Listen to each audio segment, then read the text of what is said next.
नमस्ते मेरे प्यारे दोस्तों, स्वागत है आपका अपना YouTube channel motive happy study पर। सभी कम्पिटिटिव एग्ज़ाम के लिए एक शानदार नया बुक आया है। जितना भी कम्पिटिटिव एग्ज़ाम होता है, चाहे वो SSC, railway, Bihar SSC, Bihar police, दरोगा, बिहार टीचर, बीपीएससी, इन सभी परीक्षाओं में जो जीके जीएस का प्रश्न आता है वो सभी एनसीईआरटी क्लास 6 से 12 तक का प्रश्न पूछा जाता है। और इस बुक में एनसीईआरटी क्लास 6 से 12 तक का सभी महत्वपूर्ण प्रश्नों का शानदार कलेक्शन है।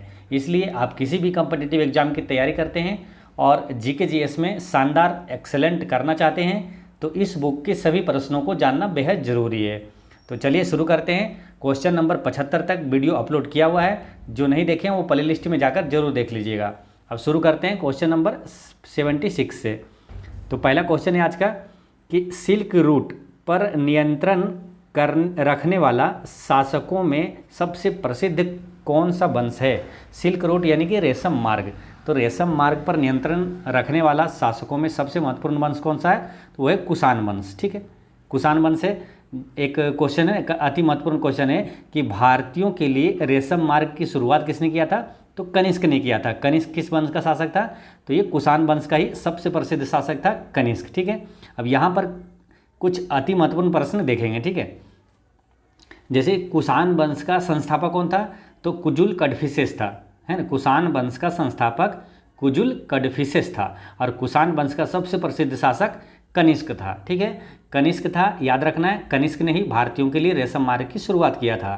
ठीक है, और एक क्वेश्चन आता है कि अश्वघोष किसके दरबार में रहता था, तो आपको याद रखना है अश्वघोष ये कनिष्क के दरबार में रहता था, चरक भी कनिष्क के दरबार में रहता था और नागार्जुन भी कनिष्क के दरबार में रहता था। इसे एक शब्द याद रखना है, अचानक, यानी कि अश्वघोष, चरक और नागार्जुन ये तीनों ये कनिष्क के दरबार में रहता था। तो इससे एक शब्द से ये तीनों याद रहेगा। ठीक है, अचानक बोलना, यानी अश्वघोष, चरक और नागार्जुन कनिष्क के दरबार में रहता था। ठीक है, ये याद रखना है।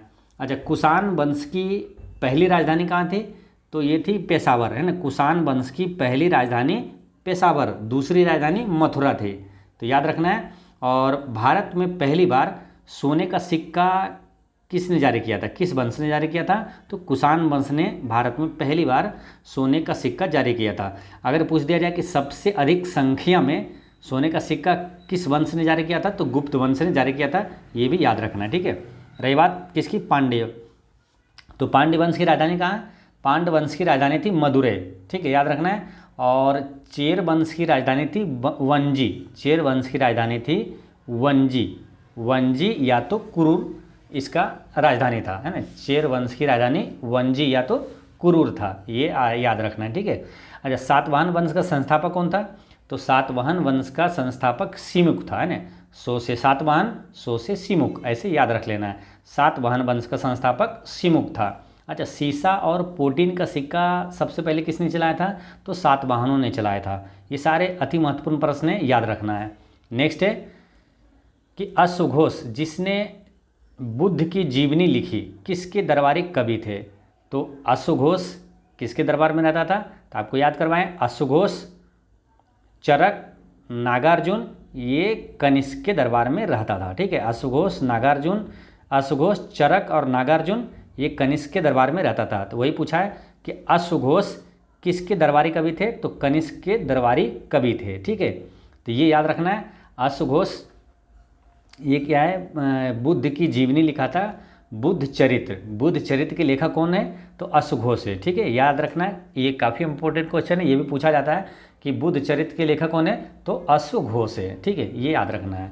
अच्छा, चंद्रगुप्त मौर्य की बात करते हैं, तो ये मौर्य वंश का संस्थापक था, माने मौर्य वंश का संस्थापक था चंद्रगुप्त मौर्य। चंद्रगुप्त मौर्य का पुत्र था बिंदुसार और बिंदुसार का पुत्र था अशोक। ठीक है, तो ये ध्यान रखना है। अच्छा, भारत का नेपोलियन किसे कहा जाता है, तो समुद्रगुप्त को भारत का नेपोलियन कहा जाता है और ईरान का नेपोलियन नादिर शाह को कहा जाता है। नेक्स्ट है कि रोमन साम्राज्य में भारत के किस वस्तु की मांग सबसे अधिक थी, तो रोमन साम्राज्य में भारत के किस वस्तु की, तो काली मिर्च की मांग सबसे ज़्यादा था। ठीक है, एक पुर्तगाली यात्री जो वास्को डी गामा था वो क्या करता था, भारत से काली मिर्च ले जाकर पुर्तगाल में 60 गुने ज़्यादा दाम पर बेचता था। ठीक है। इसलिए काली मिर्च यहाँ से ज़्यादा वो लोग ले जाते थे और ये लोग 60 गुना ज़्यादा दाम में वहाँ पर बिकता था। तो ये पुर्तगाली ये व्यापार करता था। ये उसमें वास्को डी गामा ये भारत कब आया था? तो भारत आया था 1498 में, केरल के कालीकट पर आया था। और केरल के कालीकट पर वास्को डी गामा का स्वागत किसने किया था? जमोरिन ने किया था, ठीक है। तो ये याद रखना है। अच्छा, काली मिर्च किस राज्य में सबसे ज़्यादा होता है? तो केरल में होता है, ठीक है। केरल में सबसे ज़्यादा काली मिर्च होता है। याद रखना है, सबसे ज़्यादा इलायची, काली मिर्च, थोरियम, रबर, ये सभी का उत्पादन सबसे ज़्यादा केरल में होता है। ये भी याद रखना है, डायरेक्ट क्वेश्चन पूछ लिया जाता है। थोरियम का सर्वाधिक उत्पादक राज्य कौन सा है? तो केरल है। रबर का केरल है। इलायची का केरल है। और काली मिर्च का सर्वाधिक उत्पादक राज्य भी केरल है। सर्वाधिक लिंगानुपात किस राज्य का है? केरल का है। सर्वाधिक साक्षर राज्य कौन सा है? तो वो भी केरल है। नेक्स्ट है, पुलकेशिन द्वितीय के बारे में निम्नलिखित में से कौन सा कथन सत्य नहीं है? तो पुलकेशिन द्वितीय के बारे में कौन सा कथन सत्य नहीं है? तो पहला क्या है कि ऐहोल शिलालेख पुलकेशिन द्वितीय की विजय का वर्णन करता है। तो ये सही है, ठीक है, क्योंकि ऐहोल शिलालेख का संबंध किससे? पुलकेशिन द्वितीय से है। पुलकेशिन द्वितीय के दरबार में एक रहता था, दरबारी कवि था रवि कृति ने ही ऐहोल शिलालेख लिखा था, ठीक है। तो ये ध्यान रखना है ना। अभी ऐहोल अभिलेख के लेखक कौन था? तो रवि कृति था। और रवि कृति जो है वो पुलकेशिन द्वितीय का दरबारी कवि था, ठीक है। ये याद रखना है, काफ़ी इंपॉर्टेंट क्वेश्चन है। इस टाइप के क्वेश्चन है ना, अगर आपको घुमाकर भी पूछा जाता है तो अगर कुछ याद रहता है तो आप आंसर कर सकते हैं। जैसे रेलवे एनटीपीसी में इस बार क्वेश्चन पूछा गया था एक बार कि पुलकेशिन द्वितीय ने, है ना, हर्षवर्धन को पुलकेशिन द्वितीय ने हराया था, इसका वर्णन किस में है? ठीक है। तो पुलकेशिन, तो ये ऑप्शन में तो ऐहोल अभिलेख है, प्रयाग प्रशस्ति है, ये सभी ऑप्शन में था, ठीक है। तो अगर आप कुछ रिलेट जानते हैं, जैसे पुलकेशिन द्वितीय ने हर्षवर्धन को हराया था, वो ऐहोल अभिलेख में उसका वर्णन है। यानी कि ऐहोल अभिलेख का संबंध किससे है? तो पुलकेशिन द्वितीय से है। तो ये अगर मालूम है तो आपको याद आ जाएगा तुरंत कि पुलकेशिन द्वितीय ने ही हर्षवर्धन को हराया था, ठीक है। तो ये ध्यान रखना है। देखिए 618 ईस्वी में पुलकेशिन द्वितीय ने हर्षवर्धन को नर्मदा नदी के तट पर हराया था। काफ़ी इंपॉर्टेंट क्वेश्चन है, कई बार इसको घुमा घुमा कर पूछा जाता है। जैसे डायरेक्ट पूछ लिया जाएगा कि हर्षवर्धन को नर्मदा नदी के तट पर किसने रोका था? तो पुलकेशिन द्वितीय ने, है ना, पुलकेशिन द्वितीय ने रोका था और उसे हराया भी था, ठीक है। तो ये याद रखना है। दूसरा क्या है? गुप्तों के खिलाफ लड़ाई में उनकी मृत्यु हो गई थी। किनके? पुलकेशिन द्वितीय के बारे में। तो ये गलत है, क्योंकि पुलकेशिन द्वितीय को है ना, जैसे पुलकेशिन द्वितीय ने हर्षवर्धन को हराया था, तो पुलकेशिन द्वितीय को पल्लव शासक नरसिंह वर्मन ने पराजित कर दिया था और मार डाला था। यानी कि पल्लव शासक के खिलाफ लड़ाई करते समय पुलकेशिन द्वितीय की मृत्यु हुई थी, गुप्तों के खिलाफ नहीं, ठीक है। ये गलत दिया हुआ है। तो पूछा कौन सत्य नहीं है, तो इसका आंसर यही हो जाएगा, ठीक है, ऑप्शन नंबर बी। तो याद रखना है, पुलकेशिन द्वितीय को किसने? पल्लव शासक नरसिंह वर्मन ने पराजित किया और मार डाला था, ठीक है। अब ऐसे इसको समझिए।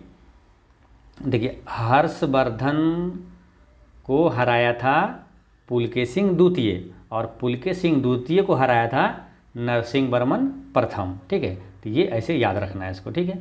अच्छा, बात करते हैं अब क्या है, जो ऐहोल शिलालेख है, ठीक है, और किससे संबंधित है, इस टाइप के क्वेश्चन पूछा जाता है। काफ़ी इंपॉर्टेंट है और अक्सर ये क्वेश्चन हर एग्जाम में रिपीट हुआ है, ठीक है। तो याद रखना है, ऐहोल अभिलेख जो है ये पुलकेशिन द्वितीय से संबंधित है, ठीक है। अब इसे याद कैसे रखना है? देखिए, कुछ रिलेट करके याद रखेंगे तो आपको याद रहेगा, क्योंकि 4-5 है तो कन्फ्यूजन हो जाता है कभी कभी, है ना, कि किसका किस में है। तो थोड़ा रिलेट करके याद करते हैं तो याद रहता है। जैसे कि देखिए, ऐहोल, ठीक है, ऐहोल, होल मतलब क्या होता है? छिद्र, ठीक है, छेद। तो पुल में छेद हो गया, ऐसे रिलेट कर लीजिए, पुल में छेद है, होल है ना। पुल में क्या है? पुल जो है, पुल में होल है। यानी कि पुलकेशिन द्वितीय जब भी आएगा तो ऐहोल शिलालेख ऐसे रिलेट हो जाएगा, ठीक है। ऐहोल अभिलेख किससे संबंधित है? ऐहोल पुल, है ना, ऐहोल एक होल है पुल में, तो ऐहोल अभिलेख पुलकेशिन द्वितीय से हो गया। अब है प्रयाग प्रशस्ति, ये किससे संबंधित है? तो प्रयाग प्रशस्ति ये समुद्रगुप्त से संबंधित है, ठीक है। प्रयाग प्रशस्ति समुद्रगुप्त। अब प्रयाग से कुछ याद आ रहा है? देखिए प्रयाग से आपको मालूम होगा, प्रयाग में जो गंगा स्नान करने जाते हैं, प्रयाग में जो संगम है, तो प्रयाग में क्या पानी है, और ये संबंधित किससे? समुद्र से, समुद्रगुप्त, समुद्र में भी पानी है। तो ऐसे रिलेट करके याद रहेगा आपको, ठीक है। प्रयाग समुद्र, प्रयाग में पानी ही पानी, समुद्र में भी पानी ही पानी, ठीक है। तो प्रयाग प्रशस्ति समुद्रगुप्त से संबंधित है। अब है हाथी गुम्फा। हाथी गुम्फा है खारवेल से संबंधित, ठीक है। तो हाथी गुम्फा ये खारवेल से संबंधित है ना। हाथी गुम्फा अभिलेख ये किससे संबंधित है? खारवेल से। अब इसे किसी तरह आप रिलेट कर लीजिए, जैसे कि हाथी है, ठीक है।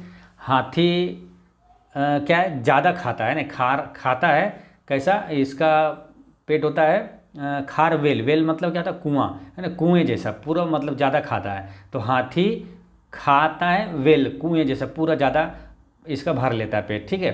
तो ऐसे रिलेट कर सकते हैं, याद रहेगा आपको, निश्चित रूप से याद रहेगा। जब आपको ऑप्शन में आप जब देखेंगे तो निश्चित रूप से आप जब देखिएगा, जब भी क्वेश्चन लगाइएगा या तो एग्जाम में आएगा, तो आपको दिमाग में तुरंत आ जाएगा। हाथी गुम्फा ये खारवेल से संबंधित है। अब ये जूनागढ़, जूनागढ़ एक है गिरनार का जूनागढ़, ठीक है। गिरनार का जूनागढ़ जो है ये अभिलेख संबंधित है रुद्र दामन से, ठीक है। तो इसे रिलेट कैसे करना है? तो जो गिरनार का जूनागढ़ है, तो इसको रिलेट ऐसे कर लीजिए, रुद्रदामन से संबंधित है। तो गिरनार यानी कि गिरने नहीं देना, दामन को कभी गिरने नहीं देना, है ना, दामन को कभी गिरने नहीं देना, यानी कि जूनागढ़ गिरनार का जो है ये संबंधित है रुद्र दामन से, ठीक है। अब मंदसौर, मंदसौर अभिलेख किससे संबंधित है? यशोवर्मन से, ठीक है। मंदसौर अभिलेख किससे संबंधित है? तो यशोवर्मन से, यशोवर्मन से, ठीक है। तो इसे ऐसे रिलेट करिए कि मंदसौर, है ना, मंदसौर ये, ठीक है, मंदसौर। तो देखिए इसमें एक तो ये आ रहा है मन, है ना, ये मन, ठीक है, यश, है ना, मन, ये मन, मंदसौर यशोवर्मन, तो ये आएगा। और एक है मंदसौ, सौ है तो यहाँ भी है सौ, है ना, मंदसौर यशोवर्मन। देखिए यहाँ भी मन है, यहाँ भी मन है, सौ भी है, यहाँ सौ भी है, ठीक है। तो इसे याद रहेगा आपको, मंदसौर यशोवर्मन। मंदसौर, सौर से रिलेट कर ली ज़्यादा तो याद रहेगा आसानी से, मंदसौर यशोवर्मन, मन यशोवर्मन, है ना। मंदसौर अभिलेख किससे संबंधित है? यशोवर्मन से संबंधित है, ठीक है। तो ये याद रखना है, क्योंकि एक कन्फ्यूजन है, जैसे कि जूनागढ़ जो है गिरनार, वो भी रुद्र दामन, उसमें भी मन है, तो इसको रिलेट करिए सौ से, ठीक है। सौ, मंदसौर यशोवर्मन, तो ये याद रहेगा, ठीक है। एक बार फिर से रिवीजन कर लीजिए। देखिए ऐहोल अभिलेख पुलकेशिन द्वितीय, प्रयाग समुद्र, हाथी गुम्फा खारवेल, और जूनागढ़ जो गिरनार का है रुद्र दामन, मंदसौर यशोवर्मन, ठीक है। तो ये याद रखना है। नेक्स्ट है, तो इसका आंसर क्या हो गया था? तो इसका आंसर क्या हुआ था? ऑप्शन नंबर इसका बी हो गया था ना, ये गलत है, ठीक है। और इसका ऑप्शन क्या? तीसरा, नरसिंह वर्मन ने पुलकेशिन द्वितीय को हराया और वातापी पर कब्जा किया, ये सही है। पुलकेशिन द्वितीय ने 610 से 642 तक शासन किया था, ये भी सही है, ठीक है। तो इसका बी गलत हुआ था। नेक्स्ट है, जाट राज्य अपने किस राजा के समय शक्तिशाली रूप से उभरा? तो जाट राज्य अपने किस राजा के समय शक्तिशाली रूप से उभरा था? तो ये सूरजमल के समय ये सबसे ज़्यादा जाट जो साम्राज्य ये उभरा था सूरजमल के समय, ठीक है। सूरजमल जो काफ़ी प्रतापी जाट शासक था, जाट राज्य का शासक था सूरजमल, ठीक है। सूरजमल ने 18वीं शताब्दी में शासन किया था, और सूरजमल जो है जाट सरदार बदन सिंह का पुत्र था, है ना, बदन सिंह का ये पुत्र था सूरजमल, ठीक है। अब यहाँ पर एक क्वेश्चन याद रखना है कि भरतपुर के जाट राज्य की स्थापना किसने किया था? तो चूड़ामन और बदन सिंह ने किया था। चूड़ामन और बदन सिंह ने भरतपुर के जाट राज्य की स्थापना किया था, ठीक है। तो ये याद रखना है। नेक्स्ट क्वेश्चन है, अब देखिए हर सेट में क्या है, लास्ट जो 20 क्वेश्चन है वो करंट अफेयर का क्वेश्चन दिया हुआ है, ठीक है। तब यहाँ से क्वेश्चन नंबर 100 तक, यानी 81 से 100 तक करंट अफेयर का क्वेश्चन आएगा। करंट अफेयर भी आज के एग्जाम में काफ़ी महत्वपूर्ण होता है। पहले क्या है, हम लोग करंट अफेयर जब एग्ज़ाम आता था तो लास्ट में क्या 1-2 महीना पढ़ लेते थे, लेकिन अब वैसा नहीं है। करंट अफेयर अब इस तरह से पूछा जाता है कि आपको करंट अफेयर भी साथ साथ पढ़ना है। जब तैयारी करते हैं, जैसे जीके जीएस का डेली बेसिस पे पढ़ते हैं, तो करंट अफेयर भी डेली पढ़ना है ना। 1 ही घंटा पढ़ना है, लेकिन पढ़ना है। तो करंट अफेयर काफ़ी महत्वपूर्ण चैप्टर हो जाता है। आजकल के एग्जाम में करंट अफेयर ज़्यादा क्वेश्चन पूछा जाता है, ठीक है। इसलिए करंट अफेयर को साथ साथ पढ़ना है। इसीलिए इस बुक में करंट अफेयर को भी हर सेट में 20 करंट अफेयर ऐड किया हुआ है, ठीक है। तो यहाँ से 100 नंबर तक करंट अफेयर का क्वेश्चन है। तो चलिए करंट अफेयर का देखते हैं कि 16वें वित्त आयोग के चेयरमैन नियुक्त किए गए हैं। तो 16वें वित्त आयोग के चेयरमैन अभी कौन है, यानी कि अध्यक्ष कौन है, तो अरविंद पनगड़िया है, ठीक है। 15वां कौन था, नंदकिशोर सिंह था, और 16वें बन गया कौन, तो अरविंद पनगड़िया 2024 में बना। ये करंट अफेयर में वर्तमान में भी ये अरविंद पनगड़िया है, ठीक है। तो ये याद रखना है, वित्त आयोग का नया अध्यक्ष जो है 16वें वित्त आयोग का अध्यक्ष अरविंद पनगड़िया है। अच्छा, वित्त आयोग किस अनुच्छेद में है, तो केंद्रीय वित्त आयोग है अनुच्छेद 280 में। अगर पूछे राज्य वित्त आयोग किस अनुच्छेद में, तो वो है 243 के आई में। राज्य वित्त आयोग 243 आई। देखिए 243 में कई अनुच्छेद है, 243 के ABCDEFGHI ऐसे है, ठीक है। तो इसको रिलेट करना है ऐसे, वित्त आयोग आई है ना, वित्त आयोग आई, आयोग वाला है आई में, है ना, 243 के आई में है। राज्य वित्त आयोग 243 के आई में है, ठीक है। अच्छा, केंद्रीय वित्त आयोग का गठन कौन करता है, तो राष्ट्रपति करता है। कितने वर्षों के लिए, 5 वर्षों के लिए। और राज्य वित्त आयोग का गठन कौन करता है, तो उस राज्य का राज्यपाल करता है, वो भी 5 वर्षों के लिए करता है, ठीक है। ये सभी प्रश्न पूछा जाता है कि राज्यपाल वित्त आयोग का गठन जो है, राज्य वित्त आयोग का गठन कितने वर्षों के लिए करता है, 5 वर्षों के लिए। केंद्रीय वित्त आयोग का गठन कौन करता है, राष्ट्रपति द्वारा किया जाता है। राज्य वित्त आयोग का गठन राज्यपाल द्वारा किया जाता है। तो ये सारी इंपॉर्टेंट चीज़ें याद रखना है। नेक्स्ट है, केंद्र सरकार ने पिछले कुछ वर्षों में राष्ट्र विरोधी गतिविधियों में संलिप्त होने के कारण किन संगठन पर प्रतिबंध लगाया है।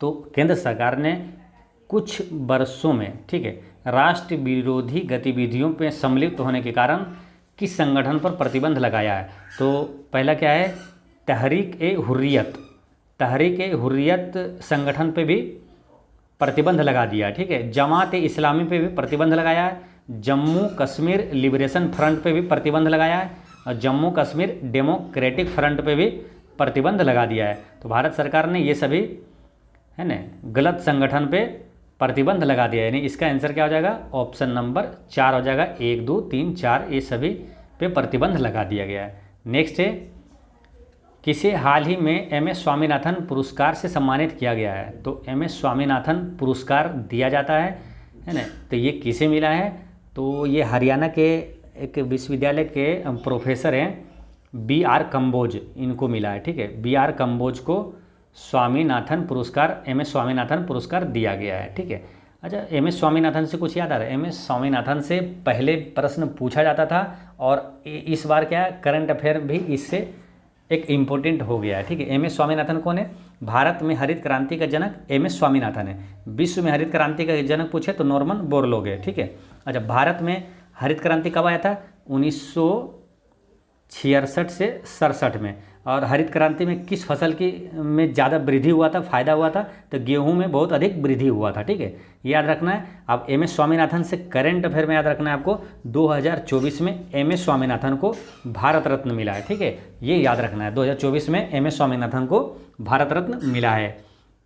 और लाल कृष्ण आडवाणी को भी भारत रत्न 2024 में मिला है, ठीक है। ये भी याद रखना है। देखिए, भारत रत्न 5 लोगों को मिला है 2024 में। कौन कौन है, MS स्वामीनाथन, लाल कृष्ण आडवाणी और चौधरी चरण सिंह, PV नरसिम्हा राव और कर्पूरी ठाकुर मिला है। इन 5 को भारत रत्न मिला है 2024 में, ठीक है। अच्छा, भारत का वर्तमान में विदेश मंत्री कौन है, तो यही है ना, S जयशंकर। फिर नए जो मंत्रिमंडल का गठन हुआ है उसमें भी S जयशंकर ही विदेश मंत्री बने हैं। तो ये सारी चीज़ें याद रखना है। नेक्स्ट है, संयुक्त सैन्य अभ्यास डेजर्ट साइक्लोन भारत और किस देश के बीच आयोजित किया जाता है। काफ़ी इंपॉर्टेंट क्वेश्चन है, इस टाइप के प्रश्न पूछा जाता है एग्जाम में, ठीक है। कि संयुक्त सैन्य अभ्यास, ठीक है, महत्वपूर्ण सैन्य अभ्यास आपको याद रखना है। डेजर्ट साइक्लोन ये भारत और किस देश के बीच है, ये संयुक्त अरब अमीरात के बीच है ना। डेजर्ट साइक्लोन संयुक्त अरब अमीरात के बीच है, ठीक है। कुछ अति महत्वपूर्ण सैन्य अभ्यास है जिसे आपको याद रखना बहुत ज़रूरी है। जैसे कि तर्कस, तर्कस भारत और किस देश के बीच है? तो अमेरिका के बीच है, ठीक है। तर्कस हो गया। टाइगर ट्रम्प, वो भी भारत और अमेरिका के बीच सैन्य अभ्यास है। सी डिफेंडर्स भारत और अमेरिका के बीच है। वज्र प्रहार भारत और अमेरिका के बीच है। यानी कि 4 जो है सैन्य अभ्यास भारत और अमेरिका के बीच है, इसे याद रखना है। देखिए नाम से भी थोड़ा इसका, जैसे अमेरिका है पावरफुल कंट्री है, इसका नाम भी एक रहेगा पावरफुल जैसे वज्र प्रहार, टाइगर ट्रम्प, तो ऐसे रिलेट करके ध्यान से करिएगा ना तो याद रहेगा आपको, ठीक है। तर्कस, तर्कस भारत और अमेरिका के बीच है। सी डिफेंडर्स भी भारत और अमेरिका के बीच है, ठीक है, याद हो गया। अब रही बात शक्ति, शक्ति सैन्य अभ्यास जो है वो किस देश के बीच है? तो शक्ति और वरुण ये भारत और फ्रांस के बीच है। शक्ति और वरुण ध्यान से सुनना है और इसे नोट कर लेना है, ठीक है। या तो याद ध्यान से सुनना है, याद अगर हो जाए और अच्छी बात है, नहीं तो नोट कर लेते हैं। या तो आप करंट अफेयर कोई भी बुक रखते हैं, जैसे स्पीडी का करंट अफेयर है उसमें भी दिया हुआ रहता है, तो वहाँ से भी रिवीजन कर सकते हैं, ठीक है। तो शक्ति और वरुण ये भारत और फ्रांस के बीच सैन्य अभ्यास है। दस्तलिक किसके बीच है? तो दस्तलिक है भारत और उज्बेकिस्तान के बीच, है ना। दस्तलिक जो है भारत और उज्बेकिस्तान के बीच है, ठीक है, ये याद रखना है। सूर्य किरण भारत और नेपाल के बीच है। सूर्य किरण भारत और नेपाल के बीच है। एक बोंगो सागर, ये बोंगो सागर किसके बीच है? बोंगो सागर एक है, बोंगो सागर सैन्य अभ्यास, और एक है संप्रीति। अब बताइए किसके बीच है? तो ये है भारत और बांग्लादेश के बीच है। आपको याद कैसे रहे ताकि कन्फ्यूजन ना हो, मान के चलिए आपको सैन्य अभ्यास कई है, ठीक है, 15-20 है, लेकिन उसमें से आपको डायरेक्ट देखते ही आपको दिमाग में आ जाए कि उसका देश का नाम वही है, तो वैसे याद करना है। जैसे इसको देखें तुरंत दिमाग में आ जाएगा भारत और किसके बीच है। कैसे? देखिए बोंगो, बोंगो ऐसे रिलेट करिए, बोंगो बांग्लादेश, ठीक है, बोंगो बांग्लादेश, नाम से ही देखिए स्पष्ट दिमाग में आ जाएगा। बोंगो सागर जैसे तुरंत बांग्लादेश आ जाएगा। भारत तो एक है ही, तो भारत के बारे में सोचना नहीं है, तो भारत के साथ दूसरा जो देश है वो कौन है उसको मैंने याद रखना है। तो बाकी सब है भारत और दूसरे देश के बीच, ठीक, भारत सब में रहेगा कॉमन। तो बोंगो सागर भारत और बांग्लादेश के बीच है, ठीक है। संप्रीति, संप्रीति भारत और बांग्लादेश के बीच है। इसे कैसे याद रखना है ताकि तुरंत संप्रीति आते ही तुरंत बांग्लादेश दिमाग में आ जाए। कैसे? देखिए संप्रीति को रिलेट करिए संपत्ति से। संपत्ति क्या है? बांग्ला एक संपत्ति है, जैसे ना गाड़ी बंगला, तो बंगला क्या है? एक संपत्ति है। तो संपत्ति बांग्ला एक संपत्ति है, तो संप्रीति जैसे आएगा दिमाग में, संपत्ति यानी कि बांग्लादेश, बांग्ला क्या है? एक संपत्ति है। तो बोंगो सागर बांग्लादेश, संपत्ति बांग्लादेश, यानी दोनों बोंगो सागर और संप्रीति सैन्य अभ्यास भारत और बांग्लादेश के बीच है, ठीक है। तो ऐसे याद रखना है। अब एक है ओस इंडेक्स, ये किसके बीच है? ओस इंडेक्स, तो एक तो भारत रहेगा ही, भारत के साथ कौन है? ओस, यहाँ से रिलेट करिए ऑस्ट्रेलिया, भारत और ऑस्ट्रेलिया के बीच है, ठीक है। तो ऐसे याद रहेगा, ओस इंडेक्स यानी भारत और ऑस्ट्रेलिया के बीच है। एक है सिम्बेक्स, सिम्बेक्स किसके बीच है? तो भारत और सिंगापुर, एसआई से यहाँ सिंगापुर, ठीक है। तो ऐसे याद रहेगा, तुरंत देखते ही साथ दिमाग में आ जाएगा कि सिंगापुर है, ये ऑस्ट्रेलिया के बीच है, ठीक है, भारत और ऑस्ट्रेलिया के बीच। एक है जाइमेक्स, जाइमेक्स किसके? भारत और जापान के बीच है ना, ये जापान, जैसे जापान भारत और जापान के बीच है। धर्म गार्जियन भी एक है जापान के बीच, धर्म गार्जियन भारत और जापान के बीच है। एक है काजिंद, अब काजिंद किसके बीच है? तो काजिंद से तुरंत दिमाग में आ जाएगा यहाँ क्या? कजाकिस्तान, काजिंद यानी कजाकिस्तान, भारत और कजाकिस्तान के बीच है, ठीक है। तो ये याद रखना है। और एक है खंजर, खंजर सैन्य अभ्यास किसके बीच है? तो खंजर है भारत और किर्गिस्तान के बीच है, ठीक है, नाम से भी थोड़ा वॉइस आता है ना, खंजर किर्गिस्तान, खंजर किर्गिस्तान, खंजर किर्गिस्तान, खंजर भारत और किर्गिस्तान के बीच है। एक है मित्र शक्ति, मित्र शक्ति किसके बीच है?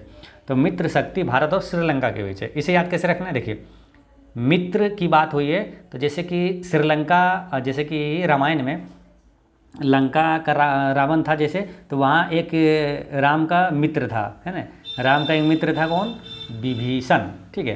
तो वहाँ से रिलेट करिए श्रीलंका जैसे, तो मित्र आएगा मित्र शक्ति यानी कि श्रीलंका, मित्र शक्ति भारत और श्रीलंका के बीच सैन्य अभ्यास है, ठीक है। तो ये सारे सैन्य अभ्यास आपको याद रखना है।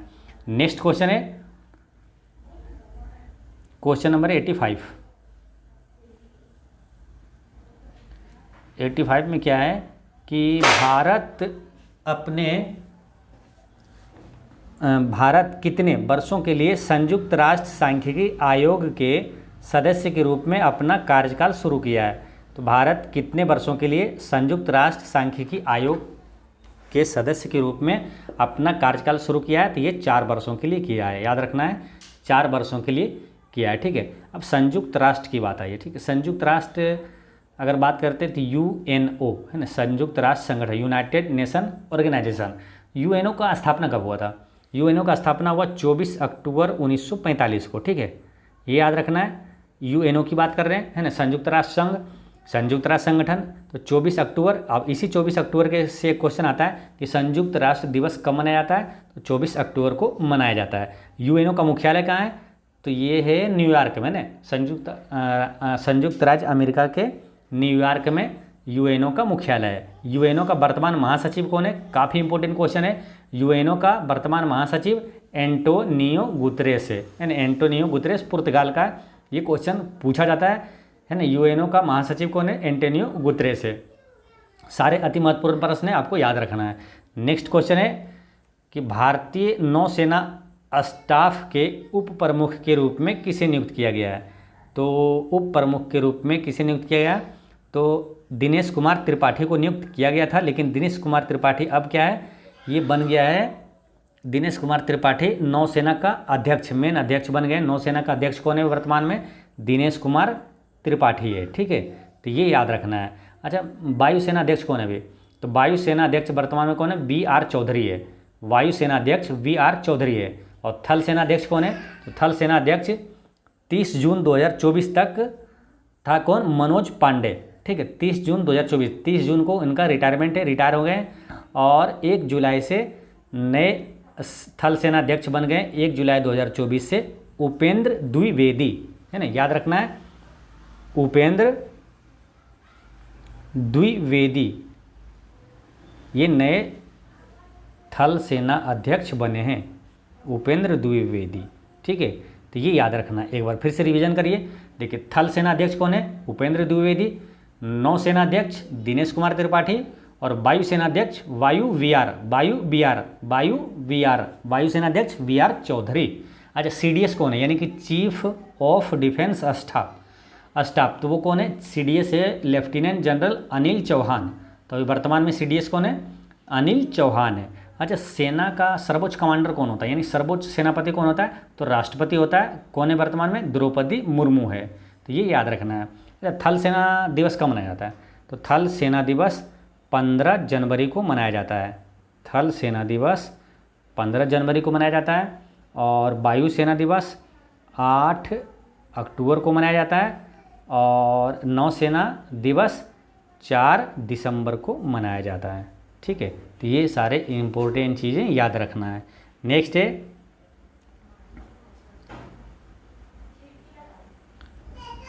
कि भारतीय राष्ट्रीय महासागर सूचना सेवा केंद्र INCOIS के संदर्भ में निम्नलिखित कथनों पर विचार कीजिए। तो विचार करना क्या है कि कितने कथन सही है, ठीक है।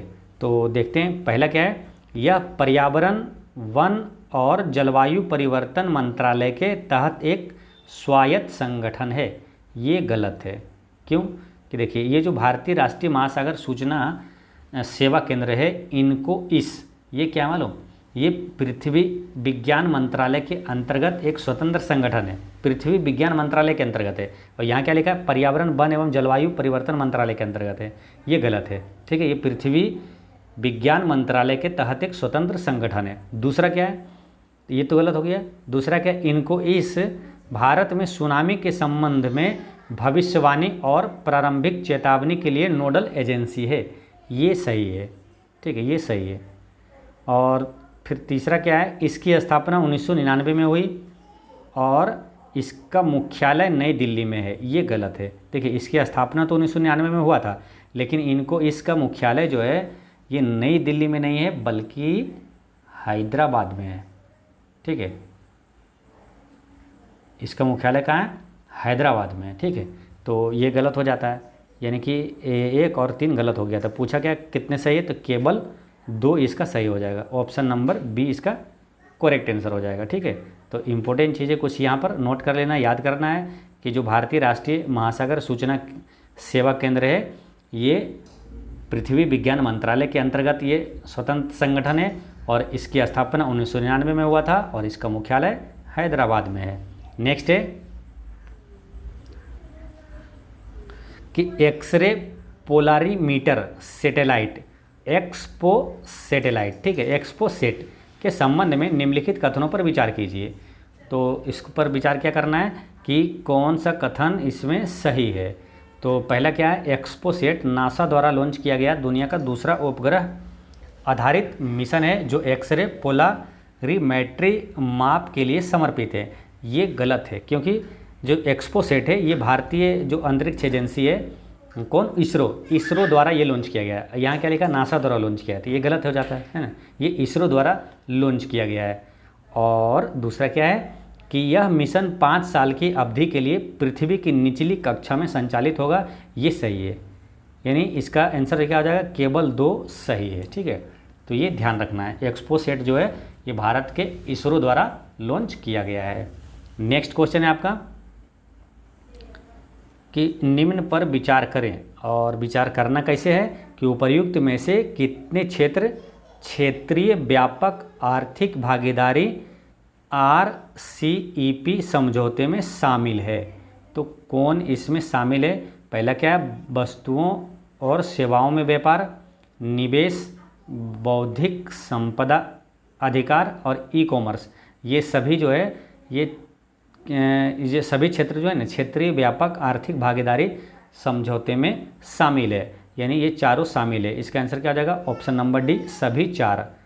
ठीक है, सभी चारों कौन कौन सा, वस्तुओं और सेवाओं में व्यापार, निवेश, बौद्धिक संपदा अधिकार और ई-कॉमर्स, ये सभी क्षेत्रीय व्यापक आर्थिक भागीदारी समझौते में शामिल है। तो इसका आंसर क्या हो जाएगा, डी। नेक्स्ट क्वेश्चन है,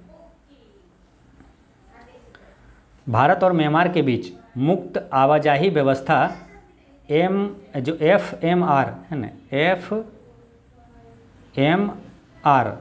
के संदर्भ में निम्नलिखित कथनों पर विचार करें। FMR है क्या, पहले इसको अगर समझते हैं तो थोड़ा सा आसान हो जाता है। FMR क्या है, फ्री मूवमेंट रिजाइम, यानी कि मुक्त आवाजाही व्यवस्था, मुक्त आवाजाही व्यवस्था है ना, फ्री मूवमेंट रिजाइम, मुक्त आवाजाही व्यवस्था। अब क्या कह रहा है, ऑप्शन नंबर 1 में है कथन 1 में कि यह दोनों देशों के बीच व्यापार और निवेश को सुविधाजनक बनाने वाला एक समझौता है। तो ये पूछा क्या, आगे क्या है कि विचार करें, और क्या पूछ रहा है, हाँ, उपर्युक्त जो कथन दिया हुआ है उसमें कितने सही है।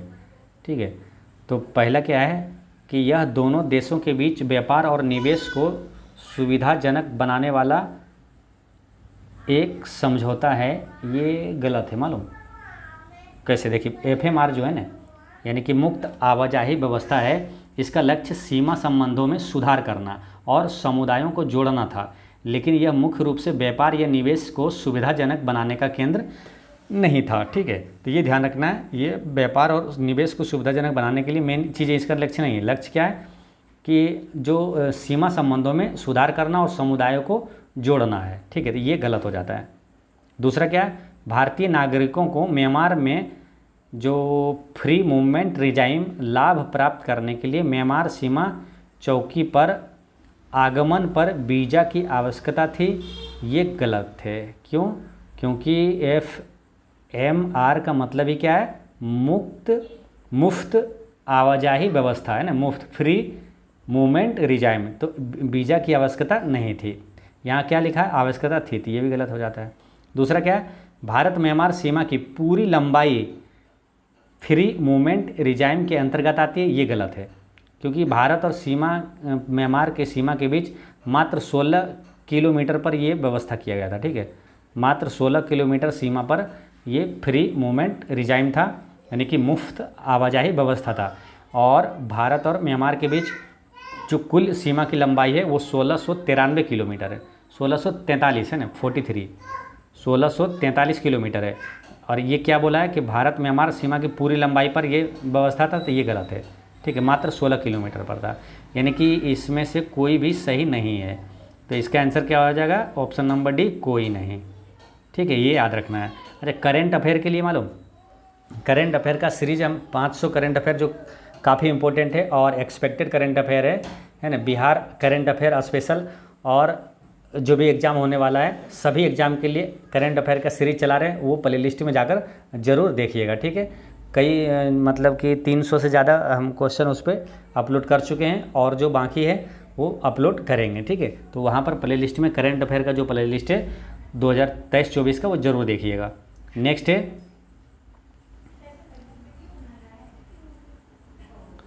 कि वस्तु एवं सेवा कर यानी जीएसटी के संदर्भ में निम्नलिखित कथन पर विचार करें। तो इसमें विचार किस प्रकार करना है कि कथनों में कितने सही है।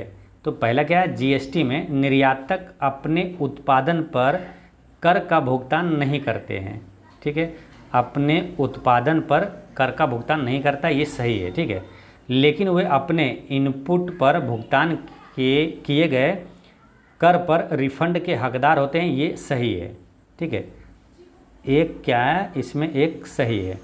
फिर क्या, जीएसटी केवल वस्तुओं के निर्माण और बिक्री पर लगाया जाता है, ये गलत है। कैसे कि देखिए, जीएसटी केवल वस्तुओं के निर्माण और बिक्री पर ही नहीं लगाया जाता है, बल्कि वस्तुओं और सेवाओं की आपूर्ति पर भी लगाया जाता है। ठीक है, तो ये ध्यान रखना है। तो यहाँ पर खाली केवल लिख दिया वस्तुओं के निर्माण और बिक्री पर, तो ये गलत हो जाता है। फिर क्या, जीएसटी व्यवस्था के तहत वस्तुओं और सेवाओं को केवल उनकी आवश्यक प्रकृति के आधार पर विभिन्न कर स्लैब में वर्गीकृत किया जाता है, तो ये भी गलत है। जीएसटी व्यवस्था के तहत वस्तुओं और सेवाओं को केवल उनकी आवश्यक प्रकृति के आधार पर नहीं किया जाता। ठीक है, इसमें ये गलत लिख दिया है कि केवल उनकी आवश्यक प्रकृति के आधार पर विभिन्न कर स्लैब में वर्गीकृत किया जाता है, तो ये गलत हो जाता है। ठीक है, तो इसका आंसर क्या हो जाएगा, केवल एक सही है इसमें, है ना।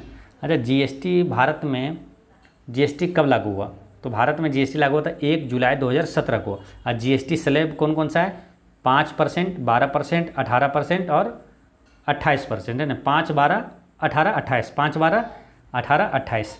नेक्स्ट है, निम्नलिखित में से कौन सा अंतर्राष्ट्रीय संगठन वैश्विक परमाणु आदेश GNO का अनुपालन सुनिश्चित करने के लिए परमाणु गतिविधियों की निगरानी और विनियमन में महत्वपूर्ण भूमिका निभाता है। ठीक है, एक बार क्वेश्चन फिर समझिए कि कौन सा अंतर्राष्ट्रीय संगठन वैश्विक परमाणु आदेश का अनुपालन सुनिश्चित करने के लिए परमाणु गतिविधियों की निगरानी और विनियमन में महत्वपूर्ण भूमिका निभाता है। तो ये जो एजेंसी है, ये संस्थान है, ये संगठन है कौन सा, अंतर्राष्ट्रीय परमाणु ऊर्जा एजेंसी है ना, अंतर्राष्ट्रीय, है ना, इंटरनेशनल एटॉमिक एनर्जी एजेंसी। ठीक है, ये याद रखना है। ये इसका जो है ना परमाणु गतिविधियों की निगरानी और विनियमन में महत्वपूर्ण भूमिका निभाता है, अंतर्राष्ट्रीय परमाणु ऊर्जा एजेंसी। अच्छा, अंतर्राष्ट्रीय परमाणु ऊर्जा एजेंसी का स्थापना कब हुआ था, तो 1957 में हुआ था। ठीक है, और अंतर्राष्ट्रीय परमाणु ऊर्जा एजेंसी की मुख्यालय कहाँ है, तो वियना में है, ऑस्ट्रिया की राजधानी वियना में है। अच्छा, वियना में एक और मुख्यालय है, मान लो काफ़ी इंपॉर्टेंट है, जो एग्जाम में पूछा जाता है, किसका है, ओपेक का मुख्यालय। ओपेक का मुख्यालय कहाँ है, ऑस्ट्रिया की राजधानी वियना में ही है। नेक्स्ट क्वेश्चन है कि निम्नलिखित कथनों पर विचार करें और जो दिए गए कथन में कौन सा सही है। पहला क्या, मालदीव में इंडिया आउट अभियान का प्राथमिक उद्देश्य भारत से जुड़ी सभी बुनियादी ढांचा परियोजनाओं को रोकना है, तो ये गलत है। ठीक है, इसमें क्या लिखा है कि मालदीव में इंडिया आउट अभियान का प्राथमिक उद्देश्य भारत से जुड़ी सभी बुनियादी ढांचा परियोजनाओं को रोकना है, ये गलत है। ठीक है, सभी बुनियादी ढांचाओं परियोजनाओं को रोकना नहीं, बल्कि कुछ जो एक्टिविटी है उसको कम करना था। सभी बुनियादी ढांचाओं को परियोजनाओं को रोकना, ये गलत है। दूसरा क्या है, भारत मालदीव को आतंकवाद, मादक पदार्थों की तस्करी, नशीले पदार्थों और विभिन्न समुद्री अपराधों के खिलाफ अपनी प्राथमिक रक्षा पंक्ति मानता है, ये सही है। ठीक है, भारत मालदीव को आतंकवाद, मादक पदार्थों की तस्करी, नशीले पदार्थों और विभिन्न समुद्री अपराधों के खिलाफ अपनी प्राथमिक रक्षा पंक्ति मानता है, ये सही है। भारत मालदीव में ग्रेटर माले कनेक्टिविटी प्रोजेक्ट विकसित कर रहा है, ये भी सही है। यानी इसका आंसर 2 और 3 सही है। इसका एक करेक्ट आंसर हो जाएगा ऑप्शन नंबर बी, इसका करेक्ट आंसर है। 2 और 3 सही है। नेक्स्ट है क्वेश्चन नंबर है 94। इसमें क्या, भारत और पाकिस्तान ने हाल ही में एक द्विपक्षीय समझौते के तहत परमाणु प्रतिष्ठानों की सूची का आदान प्रदान किया है। यहाँ ध्यान देना है, परमाणु प्रतिष्ठानों की सूची का आदान प्रदान किया है। इस संधि के संदर्भ में निम्नलिखित में से कौन सा कथन सही है? ठीक है, तो कौन सा कथन सही ये पूछा जा रहा है। पहला कौन सा कथन है कि परमाणु प्रतिष्ठानों की सूचियों के आदान प्रदान का प्राथमिक उद्देश्य परमाणु हथियार परीक्षण को सुविधाजनक बनाना था। ये गलत है। क्यों? देखिए, इसमें जो भारत पाकिस्तान के बीच जो द्विपक्षीय समझौते के तहत परमाणु प्रतिष्ठानों का सूची को जो आदान प्रदान हुआ, तो वो परमाणु हथियार परीक्षण को सुविधाजनक बनाना नहीं था। वो क्या था मालूम? जैसे क्या होता है कि भारत है और इंडिया है, दोनों के पास परमाणु बम है, ठीक है, तो परमाणु बम के सूची का आदान प्रदान करता है, यानी कि उसका पाकिस्तान का परमाणु बम कहाँ रखा है वो इंडिया को बताता है, और इंडिया का परमाणु बम कहाँ पर रखा है वो जगह स्थान पाकिस्तान को बताता है, एक दूसरे को बताता है, ताकि अगर गलती से कोई छोटा मोटा झगड़ा हुआ, कुछ मिसाइल लॉन्च किया, तो ऐसा ना हो कि वहाँ परमाणु बम पर जाके गिर जाए, पूरा विस्फोट हो जाए। ठीक है, तो इसलिए बताया जाता है ताकि परमाणु जोखिम को कम किया जा सके, उससे बचा जा सके। ठीक है, कभी युद्ध हो तो वहाँ पर ध्यान रखा जाता है एक दूसरे की, नहीं वहाँ पे मिसाइल नहीं छोड़ना। ठीक है, या तो गलती से भी वहाँ नहीं छूटे। ठीक है, तो ये ध्यान रखा जाता है कि परमाणु जोखिम को कम करना इसका उद्देश्य होता है। ठीक है, परमाणु परीक्षण जो हथियार का सुविधाजनक बनाना नहीं था, ये क्या, परमाणु जोखिम को कम करना था। दूसरा क्या है, इस समझौते के तहत दोनों देशों के बीच आर्थिक व्यापार को बढ़ाना था, ये भी गलत है, क्योंकि इसका मेन उद्देश्य था बस परमाणु जो जोखिम है, खतरा है, उससे कम करने के लिए एक दूसरे से समझौता किया जाता है। सभी देश एक दूसरे के साथ करते हैं, एक दूसरे के बारे में जानते हैं कि कौन सा किस देश का परमाणु बम कहाँ पर रखा हुआ है। ठीक है, तो ये ध्यान रखना है। तो ये दोनों गलत हो जाता है। तो पूछा कौन सही है, तो ना 1 ना ही 2, ऑप्शन नंबर डी इसका करेक्ट आंसर है। नेक्स्ट है, हाल ही में किस राज्य में हर जिले में ड्रोन पुलिस यूनिट की स्थापना होगी? हर जिले में ड्रोन पुलिस यूनिट की स्थापना होगी, कहाँ? बिहार में। काफ़ी इंपॉर्टेंट क्वेश्चन है ना, तो ये याद रखना है, किस जिले में, किस राज्य में हर जिले में ड्रोन पुलिस यूनिट की स्थापना होगी, तो बिहार में होगा, ये याद रखना है। नेक्स्ट है कि नेपाल में आयोजित Indo Nepal international tennis ball championship में किसने खिताब पर कब्जा जमाया है? नेपाल में आयोजित Indo Nepal international tennis ball championship में किसने खिताब पर कब्जा जमाया है? तो बिहार ने जमाया है ना, ये भी महत्वपूर्ण क्वेश्चन है, याद रखना है, बिहार ने। नेक्स्ट है कि मिशन इन्वेस्टिगेशन @75 किस राज्य द्वारा लॉन्च किया गया, जिसका उद्देश्य 75 दिनों में सभी एफआईआर की जांच पूरी करना है? तो ये भी किया है किसने? बिहार सरकार ने। ठीक है, याद रखना है। क्वेश्चन क्या पूछा है कि मिशन इन्वेस्टिगेशन @75 किस राज्य द्वारा लॉन्च किया गया है? तो ये बिहार द्वारा लॉन्च किया गया है। ठीक है, तो काफ़ी इंपॉर्टेंट क्वेश्चन है ये सभी, तो याद रखना है। ठीक है, तो बिहार से देखिए 3 क्वेश्चन इंपॉर्टेंट आ गया। पहला क्या हुआ कि हर जिले में ड्रोन पुलिस यूनिट स्थापना करेगी, कहाँ? बिहार में। नेपाल में आयोजित Indo Nepal international tennis ball के खिताब किसने जीता? तो बिहार ने। और मिशन इन्वेस्टिगेशन @75 किस राज्य द्वारा लॉन्च किया गया? तो बिहार द्वारा लॉन्च किया गया है। नेक्स्ट है कि सड़क हादसों में 2022 में बिहार का स्थान कौन सा है? तो इसका करेक्ट आंसर है 13वां स्थान है। ठीक है, तो ये भी याद रखना है। नेक्स्ट है कि केंद्र सरकार ने पृथ्वी विज्ञान योजना के लिए कितने करोड़ रुपए आवंटित किए गए? तो केंद्र सरकार ने पृथ्वी विज्ञान योजना के लिए कितने करोड़ रुपए आवंटित किए हैं? तो 4797 करोड़ है ना, 4797 करोड़ रुपया। ठीक है, तो ये ध्यान रखना है। अच्छा, पृथ्वी की बात आई यहाँ, विश्व पृथ्वी दिवस कब मनाया जाता है? विश्व पृथ्वी दिवस 22 अप्रैल को मनाया जाता है, ठीक है। अब 22 तारीख जब भी आए तो 4 इंपॉर्टेंट क्वेश्चन तुरंत रिवीजन कर लेने चाहिए, ठीक है, क्योंकि ये इम्पोर्टेंट दिवस है और लगातार है। 22 मार्च, 22 अप्रैल, 22 मई। अब कौन कौन सा दिवस है देखिए, 22 मार्च को कौन सा है? विश्व जल दिवस है और बिहार दिवस भी है। 22 अप्रैल को विश्व पृथ्वी दिवस है। 22 मई को अंतर्राष्ट्रीय जैव विविधता दिवस है, ठीक है। तो ये सारी चीज़ें याद रखना है। नेक्स्ट है, भारत का पहला पनडुब्बी पर्यटन किस राज्य में शुरू किया जाएगा? तो भारत का पहला पनडुब्बी पर्यटन ये गुजरात में शुरू किया जाएगा, ठीक है। पहला पनडुब्बी पर्यटन गुजरात में शुरू किया जाएगा। अच्छा, सर्वाधिक कपास का उत्पादन किस राज्य में होता है? गुजरात में होता है। सर्वाधिक मूंगफली का उत्पादन कहाँ होता है? तो गुजरात में होता है। और गिर राष्ट्रीय उद्यान कहाँ है? तो गुजरात में है। गिर वन कहाँ है अगर पूछे तो गुजरात में है, ठीक है। और गुजरात, जैसे एक क्वेश्चन आता है ना कि एशियाई शेर के लिए प्रसिद्ध कौन सा वन है? तो गिर वन है, जो कि गुजरात में है, ठीक है।